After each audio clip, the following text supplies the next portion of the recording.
Okay, hey Manu. Hey Ron, what's happening? Well, I have been struggling to put together some materials for us, and as usual, the first problem is that there's no lack of materials, and the second problem is Hmm. that I have to remember the details or look up the details to fairly heavily nuanced games. But that's okay. The idea here that I have for today is that uh, we are going to run a couple of bits from a couple of games. I don't know if Okay. we'll have time for both or not, but I hope so. Um, Okay. and the the purpose I have in mind is to look at things that occur during a fictional situation and to say, okay, obviously, how did they come about?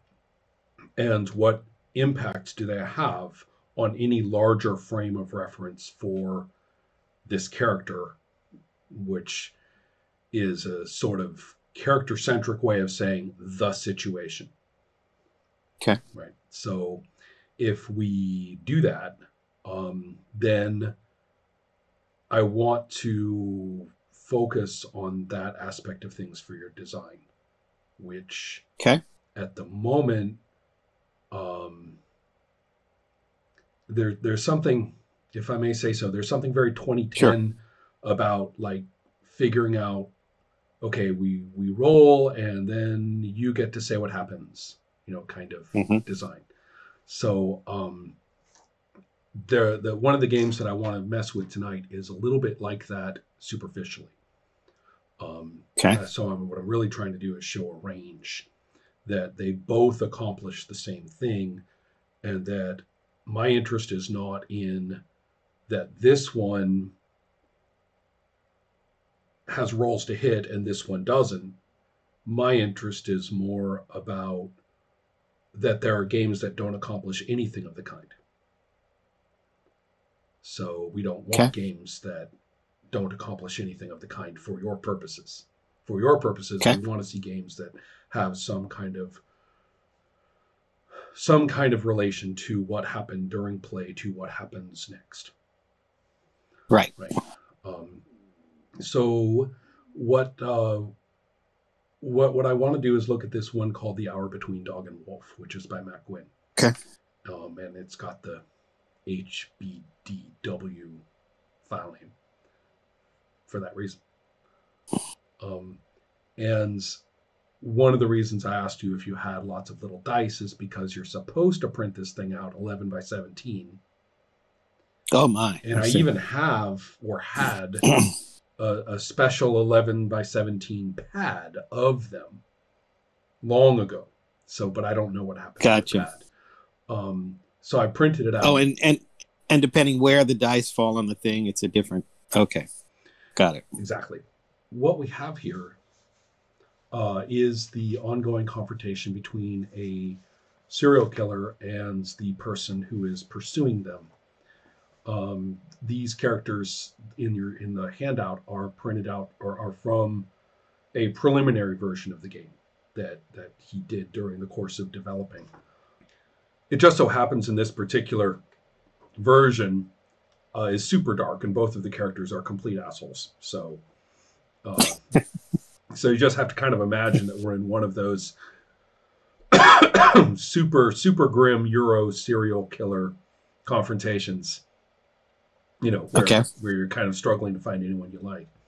But who knows? Gotcha. Maybe the way we've played the characters has changed that, especially for the detective.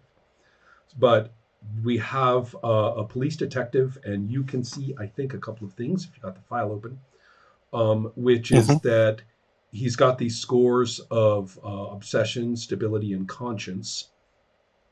Um, Okay. and he doesn't seem to be the most stable person. He seems to be one of these kind of edgy detective sorts. Um, Is retired. this a is this a 1 to 6 scale Um, or? it actually goes up to 10. Okay. Right. Um, So he's quite unstable. yeah, exactly. Yeah. Okay. Um, and that kind of goes with the character as written. It's retired police detective, came back out of retirement for this case, um, and is full of problems. We'll look at that in the little wheel in the little diagram in a minute. The serial killer is a deeply traumatized, sadistic, former Army soldier, dishonorable discharge, but works as a prison warden because the warden is a psychotic too and is perfectly happy to have such a person working as a prison guard. And the person in their spare time goes and kills people horribly. And Gotcha. I think somewhere you'll find in the sheet Matt's characteristically clinical description of like what they do with the bodies and stuff. But for the moment, we'll just wince and carry on. A cheery situation. Oh, it is. Us, I love this game actually, but I have to admit, most of the time, at least the detective is somewhat more likable. But okay. Anyway, the framing table guide. I didn't fill out the top because it just repeats what's already written elsewhere. But you'll see that the very same things that are on their sheet are actually written out here in this file with obsession, stability, and conscious, etc. And they're all taken from their scores. The numbers that are marked are exactly the same as the characters' scores. Okay. Right. I don't want to lose track of what we're trying to do here, but I am going to say that this is a description not of the detective and the serial killer. This is a description of the game world. This is how we present it. We're playing very much through the eyes of our characters, and this is how they look at it. And if you want to look at it, it's the way anybody experiencing this particular medium with us would look at it. Okay. This is how it's filmed, if you will. This is how it's this is how it's talked about. This is what it feels like. And the main thing is that we are between gloomy and horrific for the general tone of everything. Okay. The state of society is between fearful and suspicious. Okay. And the kind of the conscience of morality as evidenced by casual behavior of incidental characters is indifferent. They may or may not do right depending on, how well it suits them or is convenient for them or makes them feel good or what. Right. And that's it. And so that's kind of the society thing we're dealing with. However,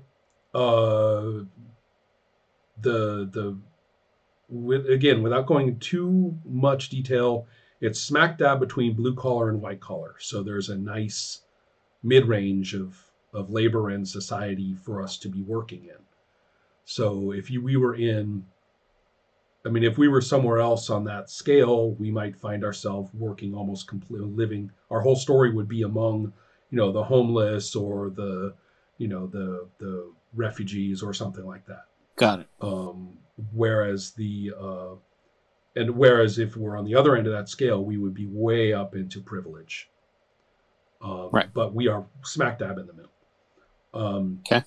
And the one thing that is worth pointing out is that this general society, people are pretty decent to each other in terms of generosity. That's what we see, is that people just basically, give a little to each other a lot. And then also that when the institutions of society do their job, they're good at it. Okay. Right. So that's kind of the picture we have of this society. And we'll return to that in a minute. I just want to let you know that table's lurking there. That little chart is lurking there for us for later. Mm-hmm.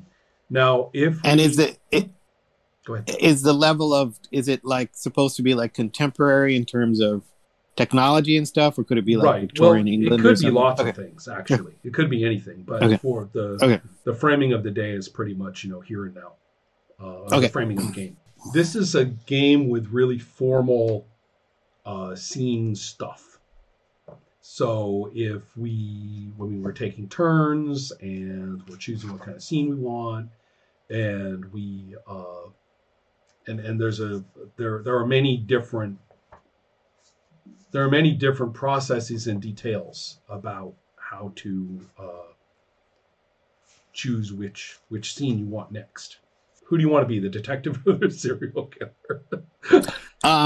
Are the mechanics more easily understood one way or the other? Or No, it's very much a two-player, both of us shoulder the activity kind of thing. Well, why don't I be the killer then?